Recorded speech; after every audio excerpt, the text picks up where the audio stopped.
गांव के पास एक घने जंगल के किनारे स्थित एक छोटा सा घर था, जहां सुमन नाम की एक महिला अपने पति रमेश और 2 बच्चों के साथ रहती थी।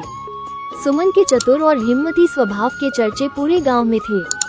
वो हर मुश्किल स्थिति का समाधान ढूंढने में माहिर थी। अजीब घटना की शुरुआत। एक दिन गांव में खबर फैली कि जंगल के रास्ते से गुजरने वाले लोगों का सामान रहस्यमय तरीके से गायब हो रहा है। कभी किसी की पोटली, कभी किसी का मवेशी और कभी कभी तो पूरे गाड़ी के सामान गायब हो जाते। लोग डरने लगे थे। गांव की पंचायत में सब इकट्ठे हुए। रमेश, ये तो बहुत बड़ी परेशानी है। कोई रास्ते से जाने में डरता है। हमें कुछ करना चाहिए। गांव का सरपंच, लेकिन करें क्या? न तो हमें चोर का पता है, न ये समझ आ रहा कि ये सामान कहाँ जा रहा है। सुमन मुस्कुराते हुए, अगर आप सब इजाजत दे तो मैं इस मामले की तह तक जाने की कोशिश कर सकती हूँ। सरपंच, तुम, ये तो खतरनाक काम है। सुमन, चिंता मत कीजिए, मुझे पता है क्या करना है। बस आप सबका समर्थन चाहिए। सुमन की योजना। सुमन ने अपने पति रमेश से कहा, मैं कल जंगल के रास्ते से जाऊंगी, लेकिन तुम्हें मेरे पीछे पीछे दूर से आना होगा। और हाँ, गांव वालों को भी कह दो कि वे छिपकर मेरा पीछा करें। रमेश, पर सुमन, ये बहुत खतरनाक हो सकता है। सुमन, डरने की जरूरत नहीं, मैं जानती हूँ कि क्या कर रही हूँ। अगले दिन सुमन ने अपने सिर पर सामान की पोटली रखी और जंगल के रास्ते पर चल पड़ी। रास्ता सुनसान था, सिर्फ पक्षियों की आवाजें और पत्तों की सरसराहट सुनाई दे रही थी। रोमांचक मुठभेड़। जैसे ही सुमन जंगल के बीच पहुंची, अचानक एक नकाबपोश आदमी पेड़ों के पीछे से निकला। चोर, रुक जाओ, पोटली नीचे रख दो। सुमन बिल्कुल घबराए बिना, ओह, तो तुम ही वो हो जिसने सबका सामान चुराया है?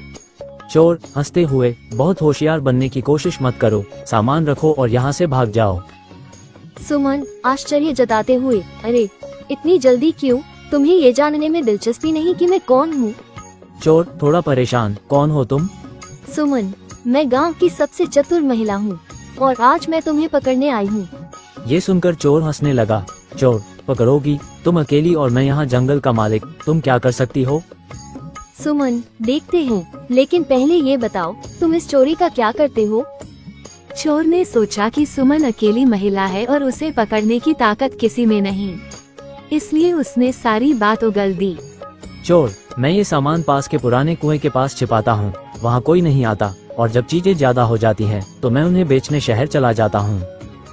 सुमन हंसते हुए, तुम्हारी जगह तो सच में जेल है। अब देखो कैसे मैं तुम्हें सबके सामने लाती हूँ। सुमन का चतुर जाल। सुमन ने जोर से आवाज लगाई, रमेश, सबको बुलाओ। चोर चौंक गया। उसने इधर उधर देखा और देखा कि गांव वाले झाड़ियों से निकलकर उसकी तरफ आ रहे हैं। चोर घबराते हुए, ये सब यहाँ कैसे? सुमन, तुम्हें लगा कि मैं अकेली आई हूँ? तुम जैसे चोरों से निपटने के लिए हमें टीम वर्क करना आता है।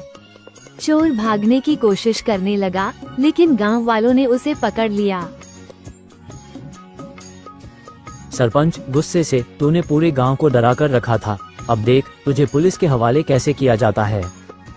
सुमन, चिंता मत कीजिए सरपंच जी, पहले हमें इसका छिपाया हुआ सामान ढूंढना होगा। चोर को लेकर सभी लोग पुराने कुएं के पास गए। वहाँ उन्होंने देखा कि चोर ने बड़ी चालाकी से सामान छिपाया था। गांव वाले हैरान रह गए। अंत में न्याय। सुमन ने गांव वालों से कहा, इससे हमें ये सीख मिलती है कि कभी भी मुश्किल स्थिति में घबराना नहीं चाहिए। अगर हम मिलकर काम करें तो कोई भी समस्या हल की जा सकती है। सरपंच, सुमन, तुमने आज फिर साबित कर दिया कि तुम्हारी चतुराई और साहस गांव के लिए कितनी जरूरी है। गांव वालों ने सुमन की खूब तारीफ की और चोर को पुलिस के हवाले कर दिया। गांव में फिर से शांति छा गई और सुमन की बहादुरी की यह कहानी हर किसी की जुबान पर थी। ये कहानी अच्छी लगी तो वीडियो को लाइक कर दे और चैनल को सब्सक्राइब कर दे और एक प्यार भरा कमेंट जरूर करें।